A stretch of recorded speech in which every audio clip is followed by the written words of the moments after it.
Bom, nesse vídeo eu quero falar com vocês sobre o Vitória e essa busca por um novo camisa 9. Se não avanço com o Mastriani, será que poderia ter alguma reviravolta para essa atual temporada? Por quê, né? Vou trazer aqui os detalhes. Tem também outras especulações. O Carlinhos também que marcou o gol pelo Flamengo nessa estreia da equipe e assim, mandou um recado. Será que queria dizer, né, o quê? Poderia ter alguma chance de avançar com o Vitória? Eu acho que é uma boa opção. Enfim, até porque o atleta foi bem sim no Nova Iguaçu, mas a contratação dele no Flamengo foi até que inesperada e até agora 17 partidas e 3 gols que eu vou comentar aqui com vocês e algumas outras opções para essa camisa 9 que vai ser difícil de repor com a saída do Alejandro, mas dá sim para buscar algumas opções interessantes com esse valor que o Vitória queria pagar, 16, 17 milhões no Alejandro, ou quem sabe até de graça. Só antes de começarmos, aproveite aqui para deixar seu like, também se inscrever no nosso canal. Eu me chamo Gustavo, esse aqui é o canal Black Carter Foot.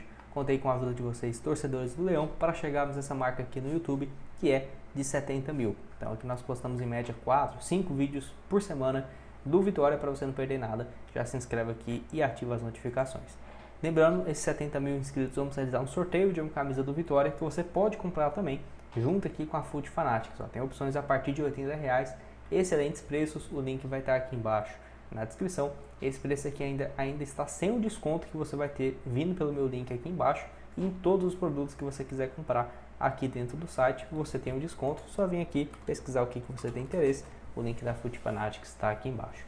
Bora começar então falando sobre esse caso envolvendo o Carlinhos. Ele que marcou o gol, né, nessa derrota do Flamengo para o Boa Vista do Rio de Janeiro. Que no caso o Flamengo está com o time principal, né, ou reserva, então o time principal está aí descansando, fazendo essa pré-temporada e aí só deve voltar lá para o final desse mês.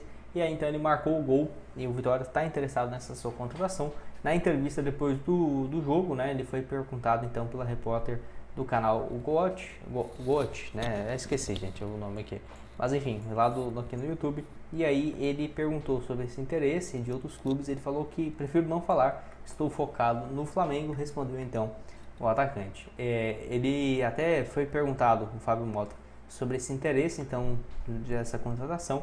Ele falou: o Carlinhos foi um atleta sondado com o qual estamos conversando, mas sem nenhum tipo de definição. Estamos apenas entendendo um pouco da situação, são nomes que temos aqui, mas não há nenhuma negociação. Então, uma partida, um gol até aqui com o time misto do Flamengo, 16 partidas e 2 gols na temporada passada e 9 gols em 14 jogos pelo Nova Iguaçu, que foi um dos artilheiros, né, do Campeonato Carioca no ano passado e com um desempenho realmente interessante. Eu acho que para chegar na Série A seria uma boa opção, Gustavo. Vendo o cenário que o Vitória passou do ano passado, tendo quem eram os centroavantes, né? O Luiz Adriano e o Pablo. Sinceramente, não acho que seria uma das melhores opções de se imaginar não, viu? Eu acho que o Carlinhos é um bom reserva, mas teria que ter ainda um outro centroavante. Ano passado quase que o Vitória se complica, porque o Luiz Adriano não conseguiu render aquilo que era de se esperar, o Zé Hugo virou uma alternativa reserva, o Alejandro na reta final foi super decisivo, não tem nem o que dizer, mas acho que ele pegou ali 11 jogos sem marcar nenhum gol, né? Então vamos combinar, acho que teria que ter pelo menos 2 contratações de centroavantes para essa atual temporada, o Carlinhos e mais outro, ou por exemplo outro nome de mais peso e um reserva ali, seja um da base ou por exemplo um atleta mais jovem com potencial, porque eu acho que somente uma contratação assim não faria muito sentido, né? Realmente arriscar demais em um só atleta que, tudo bem, não tem um desempenho terrível nesses últimos 1 ano e meio, mas nos últimos anos ele estava em clubes bem menores, e aí ter toda essa responsabilidade de ser o nome de peso na Série A, numa Sul-Americana, óbvio que no Flamengo já tem sim uma pressão, mas só esperar o Pedro voltar, né, que ele não deve ter mais espaço para o decorrer do ano. Acho um bom reserva, um reserva imediato, que teria espaço sem dúvidas para brigar por essa titularidade. E você, pode deixar sua opinião aqui embaixo nos comentários, que eu estou curioso para saber. Vou deixar aqui embaixo também o link da Betfair para você começar a apostar a partir de R$1. Você pode começar aqui, inclusive, né, na liga aqui do Campeonato Carioca, quem sabe aí com o Carlinhos marcando também. Próximo jogo do Flamengo é contra o Boa Vista. Não sei se está certo isso aqui. Enfim, não, aqui ó. Agora sim, Madureira contra o Flamengo. Está aqui uma vitória do Flamengo fora, 1,90 a cada real apostado.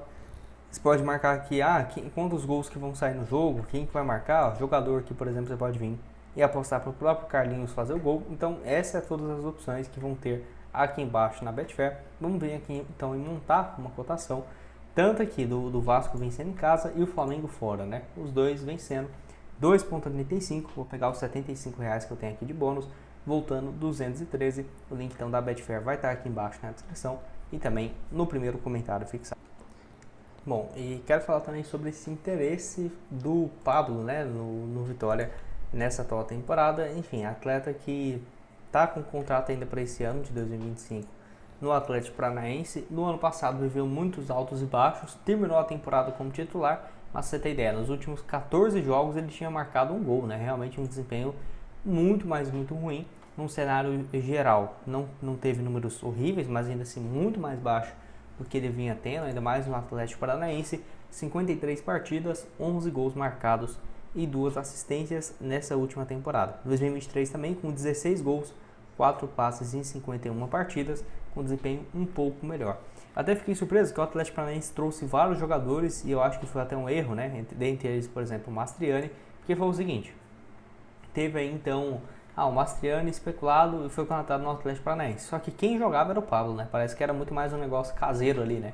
Ele já é conhecido aqui da torcida, da diretoria, vamos colocar ele para jogar. Porque não tem lógica ele jogar esse tanto de jogo como titular, não fazendo nada, né?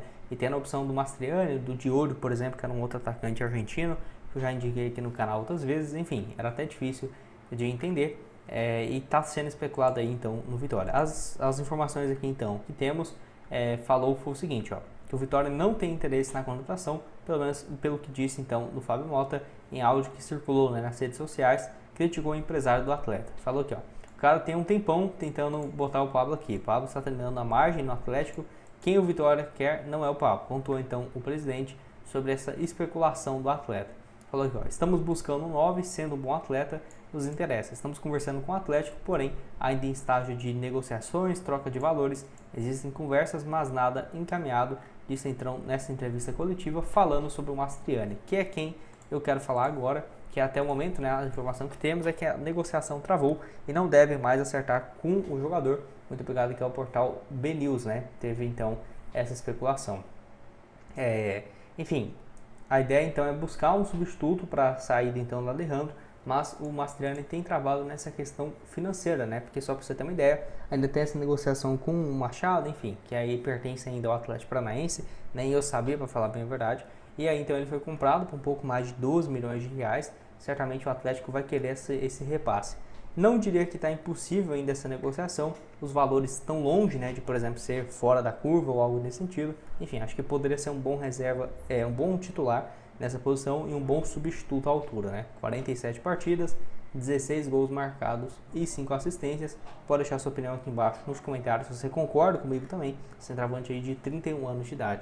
Já trouxe aqui outro vídeo indicando algumas outras opções para vocês também no canal. Acho que alguma outra alternativa boa, né? Seria aqui o Zeca também, um atacante lá do futebol chinês, já passou aqui no Brasil em alguns outros momentos com sucesso, né? 27 anos de idade, lá no Shandong, tem até aqui 10 partidas, 3 gols e 3 assistências nessa reta final do ano. Foi muito bem no Mirassol, no Paulistão de 2022, passou também em 2 clubes lá na Coreia, com ótimo desempenho, passes, gols, enfim. Acho que poderia ser uma boa também com um investimento parecido, uns 15 a 20 milhões de reais, e certamente teria um salário alto. Pode deixar sua opinião aqui embaixo. Quem vai estar aqui embaixo também é o link da Betfair para você começar a postar outras sugestões de camisas do Vitória aqui na Foot Fanatics, e nos vemos numa próxima. Valeu!